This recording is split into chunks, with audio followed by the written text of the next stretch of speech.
Bonjour tout le monde, sous le nouveau numéro. Donc on est à 25 km à l'est de la wilaya de Bijaya et plus exactement à Cap Auqas.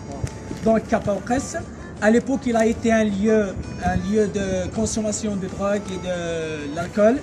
Donc l'un des citoyens de cette commune Auqas a proposé à la commune de le transformer un lieu familial et un lieu touristique. Voilà. Donc, Monsieur Rabhi Bilal, un citoyen de la commune, elle va nous parler, elle va nous expliquer un peu sur l'historique et de sa transformation, etc. Donc, Monsieur Bilal, qu'est-ce que vous avez à nous dire sur le Cap Auqas? Donc, avant de commencer, on donnera deux blogs à l'institution de l'Auqas. Donc, un petit coup du nom de Karim. Donc, nous sommes à 25 km à l'est de la wilaya de Bijaya, plus exactement à Cap Auqas. Donc, un investisseur surnommé Mahfoud Snoun, monsieur Mahfoud Snoun, un investisseur privé qui a investi dans ce lieu touristique avant des années, des dizaines d'années. C'était un lieu de consommation d'alcool, de drogue, de plus. Donc, ce site est devenu un désastre. Des familles qui viennent ici, donc c'est pour un motif qu'elle donnera à peu près la drogue. Voilà, donc c'est un énigme. L'Orz jamais les citoyens jamais n'ont pas fait dans leur tête que ce lieu touristique va être organisé comme vous voyez ici. Il y a des tables, c'est un site touristique. Donc premièrement, il y a de la sécurité totale. Donc monsieur Mahfoud Snoun a procédé à un projet. Donc Monsieur Bilal, et lorsqu'on parle de la sécurité, est-ce qu'il y a une sécurité là? Est-ce que il y a des agents de sécurité et tout? Oui, évidemment, il y a des agents de sécurité. Donc, cet investisseur, M. Mahfoud Snoun, a procédé à un protocole de sécurité. Premièrement, il y a des gardes du corps, il y a des agents de sécurité. Premièrement, il y a interdiction d'entrer dans ce lieu touristique avec un débardeur ou bien avec un pantalon, un bermuda avec un cellier. Donc, deuxièmement, c'est interdiction de consommer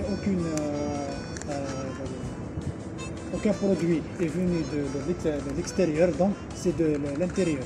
Donc il est strictement interdit de consommer d'autres produits à part les produits proposés par cet investisseur.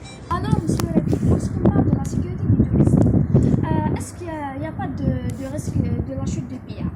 Bon, premièrement, comme vous savez, ce touristique a été réalisé par des Français en 1864, donc ça date depuis très longtemps. Donc il y a un risque toujours, puisque c'est une montagne, une grande montagne. Donc comme vous le savez, il y avait déjà une chute de pierre de l'autre côté de la route. Donc la route c'était d'hiver.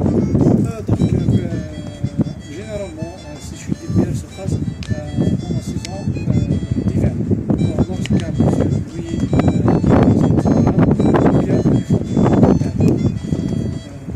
deuxièmement, touristes, donc jamais déjà entendu ou bien vu une chute de pierre. Donc c'est.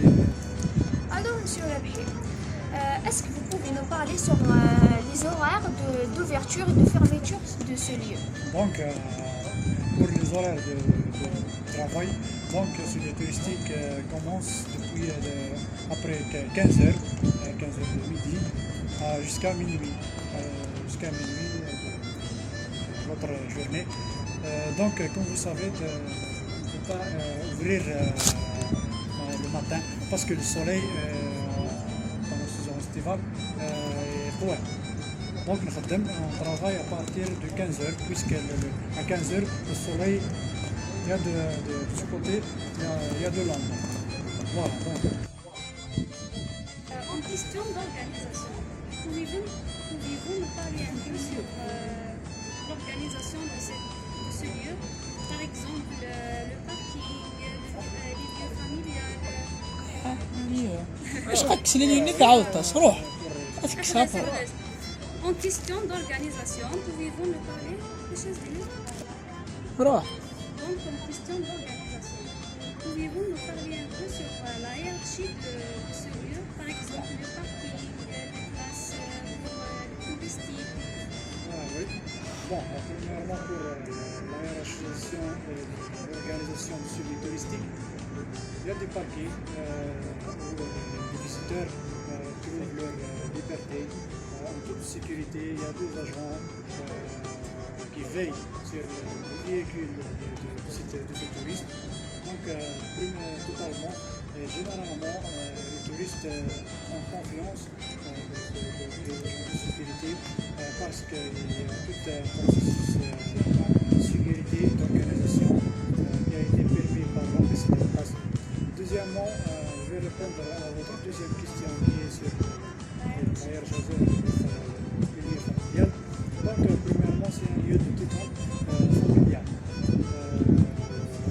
Il y a plusieurs familles qui viennent ici, donc les familles eux aussi trouvent leur liberté ici puisqu'il y a de la sécurité.